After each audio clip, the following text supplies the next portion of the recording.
So, hello, good day, viewers, and welcome back to Legal Lounge with Attorney Beno and Erica Guevara. Welcome po sa aming new episode.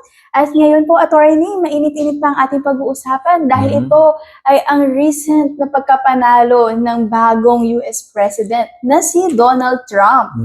So, this is going to be the 47th, Attorney, tama? Si Donald, US President. 47th President of the And United on States. his second term. Second term to. Grabe, so Bihira sobrang mahal na mangyari. mahal talaga ng mga Bihira US mangyari citizens ganyan to. na nakadalawang term ng isang presidente sa Amerika. So, ano to? History ba to? History to Yes. sa Amerika. Record-breaking history, no? So, ayan, sir. Dahil we have now the new US President Donald Trump. Sir, ano ba ang epekto nito sa atin, sa mga Pilipino na nag-i-stay ngayon sa US? At lalong-lalo na ang sinabi nito ni US President Donald Trump na magkakaroon siya, i-impose niya agad itong mass deportation program in the United States of America. Yeah, correct. So there will be an overhaul of the immigration policy in the United States. And then at the same time, it will have a great impact on Filipino citizens staying in the United States as illegal immigrants. Kasi alam mo, Erica, ang dami sa ating mga Pilipino na nagbaka sakali sa Amerika. Yes. Pumunta doon bilang turista. The land of milk and honey nga daw. Nagpunta doon, pagkatapos hindi na bumalik dito sa Pilipinas, pagkatapos yung iba nag-asawa ng fixed marriage, yung iba hanggang ngayon wala pa rin dokumento, yung iba naman nakapagtrabaho, underground.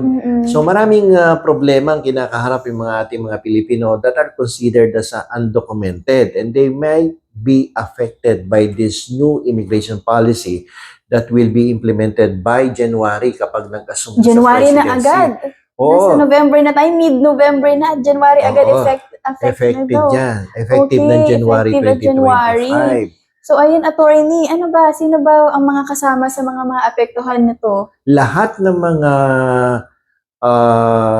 Yung mga nagpunta sa Amerika na po doon, na permanent undocumented. na ba? Oo. No? Pero yung mga immigrants naman na legal, hindi sila maapektuhan.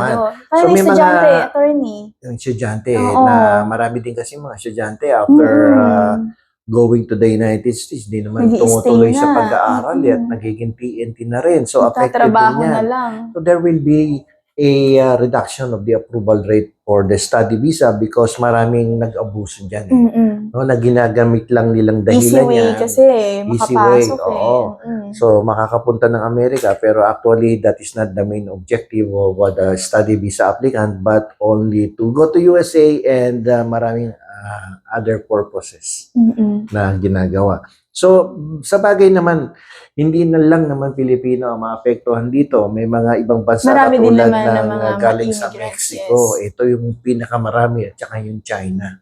No, Indians. Indians, No, yan, yan, mga business owners na ngayon iba dyan sa US. Pero walang dokumento. Oo. Kaya alam mo ba, it is approximately 11 millions na illegal aliens are now staying millions. in the United States. Alam mo naman si Trump ang advocacy niyan is America First policy.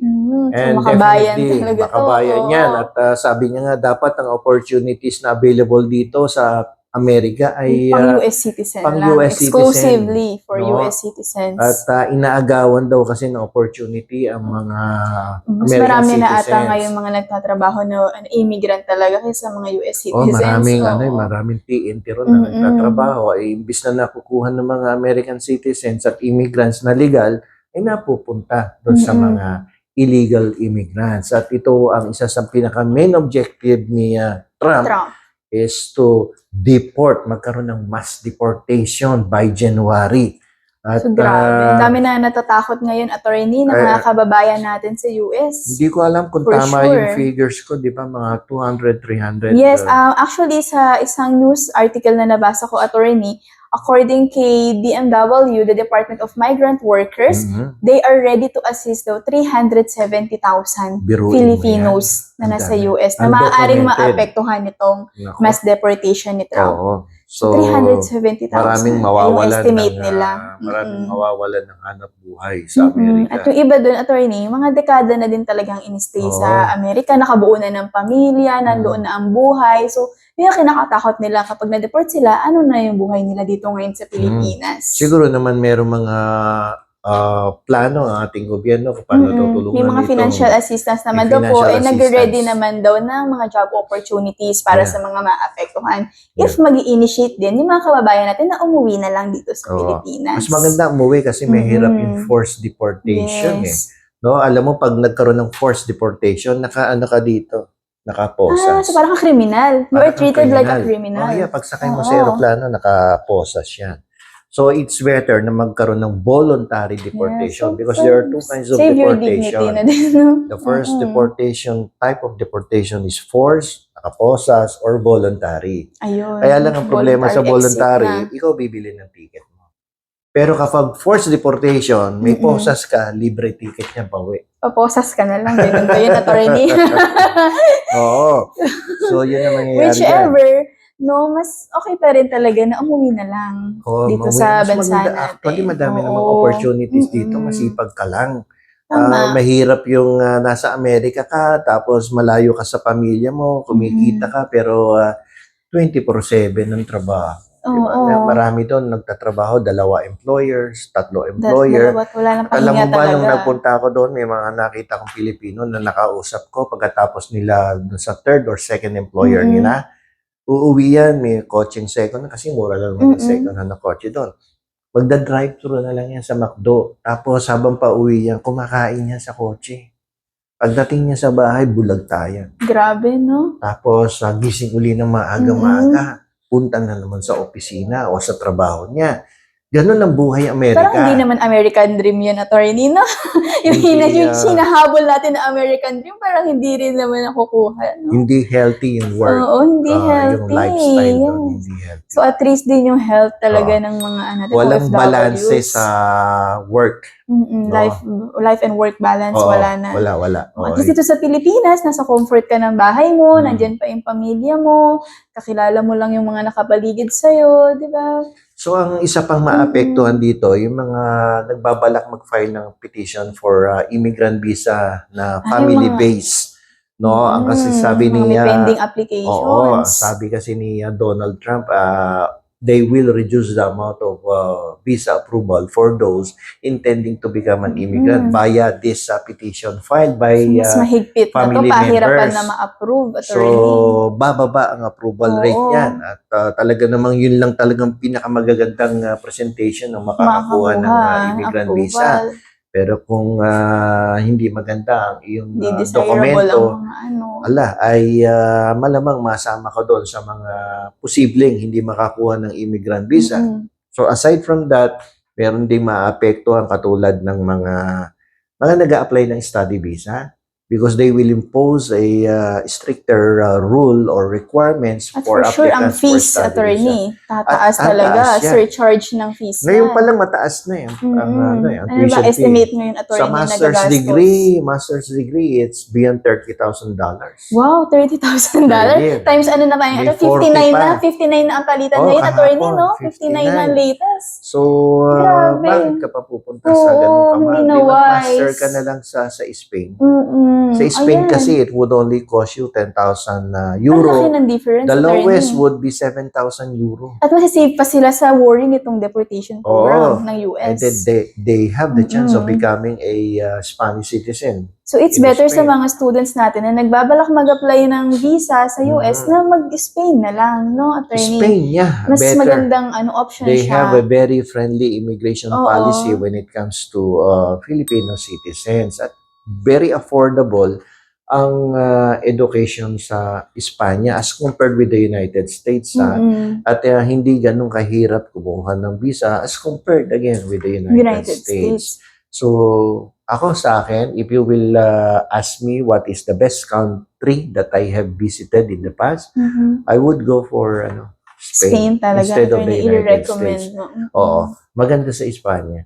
And then, hospitable naman ang mga tao. Yes, kasi parang same culture sila sa atin, attorney, di ba? Mga Spaniards. Yeah. Spanish So, culture, hindi nagkakalayo sa Filipino culture. Madaming mga consequences itong kay Deportation Donald policy Trump. niya. Yeah. So, how about naman, attorney, itong mga, yun nga, yung nabanggit mo kanina, yung mga nagpakasal lang na illegally or kumuha lang Yan ang fixed isang marriage, problema. nag-avail para Oo. makakuha ng green card. Ngayon, attorney, parang di ba nabanggit mo na may 2-year probationary period na Yeah, tong kasi mga pag ano nag-enter natin. ka into a fixed marriage, hindi naman automatic na yan na bibigyan ka kagad ng permanent green card. Mm-mm. So you will still be subject to at least 2-year probationary period, parang probationary employment. Naka-monitor ka, parang Naka-monitor ganon. ka, you are still Oo. subject to inspection from time to time by the Mm-mm. immigration, inspectioning ka, batong marriage, o minsan, Mm-mm. andiyan dyan ba yung asawa mong Yes, o oo. pag nakita ka naman, no, sige nga, lips to lips kayo dyan sa harapan ko. So, grabe If naman. you were able Oo. to watch the movie of Nadine Lustre and James Reid, James Reid. yung Yung On the On the Wings Wings of of Love. Love. Ayan, baka may mga Yan, nakapanood dyan. that is a Yung true istorya. story na Oo, nangyayari sa mga nangyayari. Pilipino na kapit sa patalim kapag nag-expire na yung kanilang tourist Pa-expire na visa. ang visa. Paghahanap yan ng asawa na kung saan babayaran Babayaran nila nila. ng between $10,000 to $20,000 Mabigat pa rin, no? Another, ano pa rin yun, attorney? Installment naman daw yun. Installment. Tumatanggap ng installment. 50% Oo. down. And May then the ganon. remaining will be Pag by may green card installment. ka na or Oo, installment. pag ganun. nakuha mo na yung green card. So, babayaran mo. Pero yung proof, attorney, na for 2 years, ang hirap pa rin i-provide yun. Kasi parang, Oo. I think meron akong friend, attorney, nire-record din yung mga screenshot ng messages. Yeah. Parang may exchange dapat kayo ng I love yous or kahit Yes. even yung mga Pictures. sexy text messages, hahanapin nila. Yeah, oo. Oo, so ang hirap yung i-comply. Mahirap yun. Minsan may Mm-mm. bastos pa nga immigration. Sabihin sa'yo, maghalikan nga kayo. Di ba? So kung ikaw medyo ano ka na tao, shy type ka or conservative ka, baka hindi mo kayanin Hindi yung mo ganung kakayanin yun. policy Pero yung ni iba, US. kumakapit sa patalim. Daring talaga. Oo, Oo. at talagang kahit ang ipagawa sa'yo, sige lang, basta maging US citizen ako. Yun yung American dream Yes, the American dream talaga ang hinahabol natin dito, So, attorney. kung ikaw ay isang Pilipino na talagang undocumented, better for you to have a voluntary deportation na maiwasan. Kasi the moment na nagkaroon ng forced deportation dyan, you will no longer be allowed to go back to the United States within the period of 5 years. Ban ka dyan. No, So, and after the lifting of the ban of 5 years, it would be very difficult on your part Yes. to secure another Oo. type of visa. Siyempre, may record ka na. Tama. Blacklisted yan. Mm-mm. So, sira ang iyong plano. At least kung ngayon pa lang, attorney, mag-decide na sila na mag-voluntary na lang na bumalik sa Pilipinas, may time pa tayo to redeem, di ba? Yung mga nawala sa atin, makapag-build uli ng future dito sa ating bansa, and yung comfort na living na nasa Pilipinas ka lang, wala kang worry na baka anytime, no, dukutin ka na lang, dadamputin ka na lang, ipapadeport ka na, isasakay ka sa aeroplano. May mga states kasi sa Amerika na super higpit ang immigration. Like for instance, in the case of Arizona. Arizona, Sa Arizona, magugulat ka na lang, naglalakad ka sa kalsada, dadamputin ka ng Ayun, so may immigration. nangyayari pala talaga ganun, attorney. Kasi ang monitoring system sa Arizona is so effective that even if you kilala did nila not lahat tell ng anyone tao na expired yung visa mo, nadidetect nila pag pumasok ka sa area nila. So, ang hirap gumalaw pag ganun, Mahirap diba, gumalaw. attorney? Biruin mo, araw-araw pagising mo, lalabas ka, hindi mo malaman kung may dadating na immigration at iimbitahan kang pumunta sa opisina at i-detain ka. Mahirap. Hirap pa nun kung hindi lang ikaw yun nandun, attorney. Paano kung buong pamilya mo kasama mo doon? Tapos lahat kayo ganun, di ba? May mga anak ka, sinugal mo talaga yung buhay niyo sa Amerika. Amerika. Araw-araw ganun. Araw-araw Mahirap iisipin mo, wala ka ng peace of mind, tapos magpagod pa sa trabaho, no? Tapos sumot na rin yung financial budget. Meron tayong isang kliyenteng ganyan From USA, nag-expiring visa. Fortunately, nakakuha siya ng UK. Mas mahigpit ang immigration policy doon. Ang nangyari sa kanya sa UK, nag-chat sa akin sa Facebook. Sabi niya, sir, tulungan mo ako, paano ako magiging legal dito? Sabi ko, I'm sorry. We cannot extend assistance to you kasi the immigration law of UK is so strict na mas mahigpit pa sa USA. Pero hanggang ngayon, nandoon Ang hirap daw din talaga siya, attorney. Tago siya ng tago. Ang higpit daw doon ng immigration. Buti, walang kumakanta sa situation niya. May nakakaalam na Mahirap din kasi attorney, minsan yung mga kapwa mo Pilipino rin yung nagsusumbong sa'yo eh. Oo. Pag kilala ka na, ito, TNT to eh. Ako, nagpakahirap ako magproseso ng dokumento ko eh. Ang dami pa naman na Oo iinggit. eh. Oo, yan sa inggit. Naku, favorite natin mga Pilipino, yung crab mentality eh. Naghihilaan. Alam mo sa Amerika, kapag may Filipino community dyan eh, kasi sa immigration, kapag nakapagsumbong ka ng isang illegal, alien, o expired ang tourist visa, isumbong mo yan sa immigration. And May you ano will pa, may be award pa rewarded. ata, di ba? You Attorney, will be oo. rewarded of at least $100 May or amount, $200. oh, di ba? Kapag nadampot yun, ikaw yung nag-report, punta ka sa immigration, bibigay yung $200. Ginagawang negosyo yan ng mga Pilipino. So you cannot trust anyone while you are in the United Tama, States. kahit kapwa If you are Pinoy. staying there without any document, mahirap sa Amerika. Totoo, sobrang hirap. So, ayun, attorney, ano bang advice natin sa mga Pilipino na Sa akin, may ano bang options ang available sa kanila ngayon, attorney? hindi lang naman kasi Amerika ang bansa dito sa buong mundo. Totoo. Maraming bansa na nag-o-offer ng amazing opportunities for Filipinos. Before, nakapagpadala tayo sa Canada and USA ng more than 10,000 students and Dami, interns and no? trainees. But since nagkakaroon ng Ang Canada, economic, parang medyo may problem na din, attorney, may problema no? sila sa ekonomiya, even Australia. So, andyan dyan ng Europa, na kung saan makikita mo ang Espanya. So, we recommend going to Spain because aside from the fact that it has a very affordable education, the healthcare system is so fantastic as compared with the United States and Canada or Australia. Less worry ito sa ating di ba, mga nung Pilipino. last second quarter of this year, I was in Madrid and Seville. Alam mo, ang dami ko na kilalang Pilipino doon na citizen ng Espanya. Citizen na sila, attorney. Oo, yung iba naikwento sa akin yung kanilang experience when they got pregnant in Spain. Alam mo, sa kanila daw, pag nanganak ka sa ospital at pinakita mo lang yung health card mo, 80% of the cost wow, of the 80% hospitalization mo sa kanila. will be shouldered by the government. Sobrang ganda, attorney. 20% lamang ang babayaran mo. Ang kagandahan, di labas ka ng ospital. May reseta si Doc. Mga Punta gamot. ka sa botika. Pakita mo yung reseta mo, Yung health card and then you will only be paying 20%. Another 80% will be shouldered by the So, puro government. 20-20 lang talaga yung sagot doon. 80-20 ang rule nila ron pagdating sa benefits So, ang laking for the ano nun, citizens. no? Relief sa mga oo. Pilipino. Kasi Ang dito laking nga lang tulong. sa bansa natin, magkano mga anak, pag nasesaryan ka pa, patay ka, walang ipon. Magkano Naku. ba minimum Oo, cesarean? 100K 50 or na 100? kung ano sa private Oo. attorney. Grabe, no? Ang So, hirap. sa Espanya, biniro ko nga yung mga Pilipina doon na may asawa, na may Oo. nanganak na naka-experience na kanilang healthcare benefits. Sabi sa akin alam mo sir, dito masarap manganak ng taon-taon. Grabe talaga mga Pilipino. Oo, sabi ko bakit Pwede naman? manganak taon-taon. Biruin mo, 80% sagot ng gobyerno. Totoo. Ayun, so alam mo ba, Erica, sa Espanya ay napakaganda ng healthcare system nila. Yes. Every citizen is entitled to the recovery of the 80% of the cost of the hospitalization. Kapag may health card ka doon, Pag may attorney. health card ka, mandatory naman yun Mandatory sa lahat ng mga pagdating empleyado. So, ibig sabihin, if you will be paying 100,000 euro, you will only be paying 20,000. Grabe, So, no? 80,000 will be shouldered by the government. Oo. Pag bumili ka sa butika, ganun din. 80% Pag marami, will be parang pag marami shouldered. kang reseta, mahaba, no? Minsan yung iba, ang daming gamot na ano. Ayun, so ang ganda ng 20% lang. hindi mabigat manganak. Hindi mo, pwede nga, attorney, sabi mo, yung mga na-meet mo Pilipino, gusto nila, kahit yearly sila manganak. Oo, Kayang-kaya. Sabi nila, sir, masarap manganak dito taon-taon.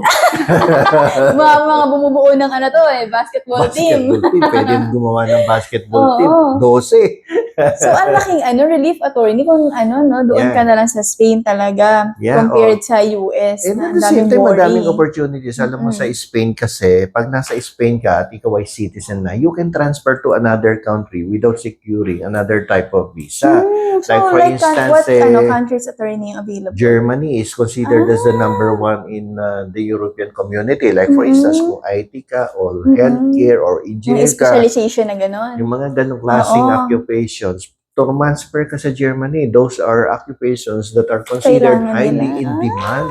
Wow! So, makakalipat ka without getting another Mm. visa because the Schengen visa na binigay sa iyo sa Spain at tas naging citizen ka is also available in other Available sa European kanila. countries. Okay. So, very Madali ang convenient. mag-travel. No, isang visa lang kailangan mo. So, lahat ng country na to, European countries, pwede ka na. Yun ang sinasabi ko sa iyo kanina. Sa Amerika kasi, if you are in the United States, naka-confine ka lang in one country. Doon ka lang talaga. Unlike in Spain, if you will study in Spain, the moment you have this citizenship Schengen na visa. or permanent residency Mm-mm. man lang, ay makakapag-travel ka all over the European community. Mm-mm. You are not confined to one particular country, but all of the countries located in Europe except for UK. Mm-mm. Because UK has its own immigration Okay, policy. iba. So, makakaikot ka. Ang daming opportunities. Yes, hindi ka confined sa Spain lang. Yeah, no? Kung hindi. isip mo na bored ka na dito, 2 years ka na, gusto mo Yeah. na mamasyal ibang environment Oo. naman, lipat ka lang dito sa ibang Punta ka bansa. Switzerland, Oo, France, yan. Germany, Poland, mga ganun, Netherlands. Palagay mo nakulong yung mga Filipino politicians nando sa Netherlands, sa Hague. O dalawin mo sila ron sa Oo. Netherlands wala ng visa. So, marami ka pa mapupuntahan. Marami kang Mm-mm. mapupuntahan, no? Maraming opportunity, hindi ka confined sa Yeah, isang bansa. sa isang bansa. Tama. So, ayun. So, hindi limited Mm-mm. opportunity. Marami kang pwedeng i-explore while in Spain. And at the same time, maganda ang architecture kasi sa Espanya pag nakapunta ka, yung the wonders of architecture and the stunning landscape, the wow. beaches, ikaw mahilig ka siguro sa beach, diba? Ang ganda ng mga beaches sa Espanya. So, hindi natin mamimiss yung Boracay dito. Ay compared with Boracay, yung mga beaches nila doon sa southern part is much better as compared with Boracay. O, diba? Yun ang Grabe. pinupuntahan ng mga European tourists. Ang beach pala nila. Sa Espanya. Oo. Kasi ang weather napakaganda eh. Very sunny siya, pero it's Hindi not that sobrang hot nakakapaso na init. Hindi nakakapaso. Oh, Kaya ganda. people in Spain they love walking in the streets.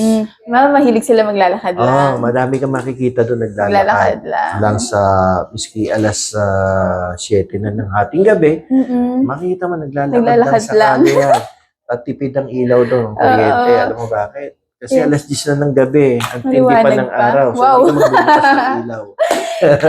So, parang safe ka rin maglakad, di ba, attorney? Kahit Oo, gabi na lakad ka maliwanag lang, pa. maliwanag pa. Oo, ako minsan nalibang doon eh. Naglalakad ako sa kalye eh. Kain, kape, tapos si Chiria, piatos. Wow, piatos talaga, attorney, May favorite piatos mo. doon. Piatos doon. So, So, hindi na... naglalakad ka. Akala ko, alas 5 pa lang. Maya-maya pagtingin ko sa relog ko, alas 9:30 Magulat na ka, ng hindi gabi. dumidilim, Yan, no? tikas pa ng araw. Hindi bumababa ang So, araw. kaya nga lamang, tanghali magsigising ang tao doon kasi hating gabi na magsilulog. Hindi na namamalayan yung araw at gabi talaga. Oo.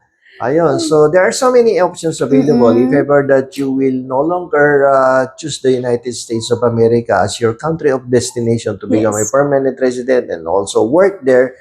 At since nauupo si President Donald Trump as the new president, at effective January, itong deportation policy niya. There will be an overhaul of the immigration policy. I advise our Filipino mga kababayan natin na there are other countries available. Marami tayong options. Huwag po tayong matakot na mag-explore. Hindi lang po Amerika makapagbigay sa inyo ng greener pasture. Yung greener pasture na hinahanap, attorney. Andiyan dyan ng Espanya, andiyan ng Germany and other European countries. But we suggest Spain. Spain. Pinakamadali at twice talaga na option, attorney. Mas mababa ang fees, mas masarap ang buhay, mas madali tayong maka-adapt. Makikita natin yung life and work balance, di ba, attorney? At sa mga ating kabataang babae, mas gwapo ang mga Espanyol. Ba't mo lang sinabi sa akin yun, attorney? Ang tagal na natin magkasama para dito. Kang nakakita mo sina Gerald Anderson at si James Reid. Mga ganung hulma ba, attorney, yung mukha? Alam mo, nung nagpunta ako sa Espanya, kasi minawalan nga ako ng passport sa Espanya, di ba? Nawalan ka na dun, attorney, ng passport? Nawala yung passport ko. Nagpunta ako sa police department. Ang mga tikas ng mga pulis na babae at lalaki, artista. Baka pag pumunta ako, attorney, iwala ko talaga yung passport ko. Kung saan ako mag-report sa police station. Ang gaganda ng pulis, ang gaganda ng lalaki. Tsaka ang pulis doon iba. Walang tiyan. Ay, Matatangkad, mga 5'11". hindi nagpuputukan yung butones? Hindi. Ah. Walang tiyan. Bawal Kala ko ang kasi dito tiyan sa doon. Pilipinas, yun yung requirement, attorney. Joke lang. Malaki. Yung bundat. Parang bukete. Joke lang po. Baka may mga polis na nanonood dyan, Bati po tayo. So doon, hindi. Matitikas ng mga pulis doon. Ang gaganda ng lalaki. So baka mamaya. Kaya pala yun ako sa pong Pilipinas, sir, gusto, taon-taon manganak. Oo. Yun pala yung inspiration niya. Okay, yun. So, maganda sa Spain kapag nagpunta mga ating kababayan sa bansa na yan. Very friendly, hospitable, and the architecture is so amazing. The landscape is so Yes. great. The beaches Yan, is magaganda. And with Wonderful endless beaches. opportunities. Oh, may no? endless Job opportunity. opportunities para sa ating mga Yeah. kababayan. So, huwag kayong mawawalan ng pag-asa na ang Amerika ay mag-i-impose ng mas mahigpit na patakaran for Filipinos wanting to go there. Mhm. Huwag niyo ipagpilitan. Kung Ang ayaw sarili. nila kayo magmalaki. Totoo.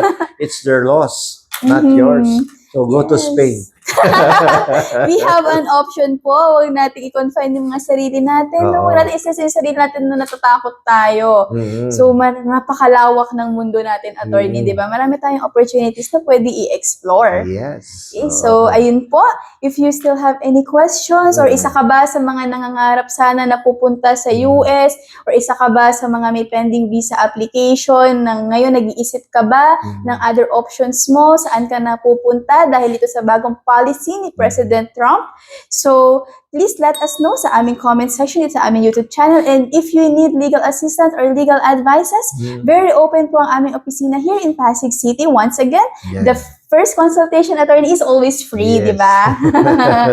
The first consultation lang po. Pagdating doon sa second, May bayad na. Okay, so, ayun po, maraming salamat po. Don't forget to please to like, follow, and subscribe our YouTube channel. the legal lands. Okay, so once again, cut mo na. Once again, this is our YouTube channel, The Legal Lounge with Atty. Bueno and Erica Guevara. Maraming salamat po.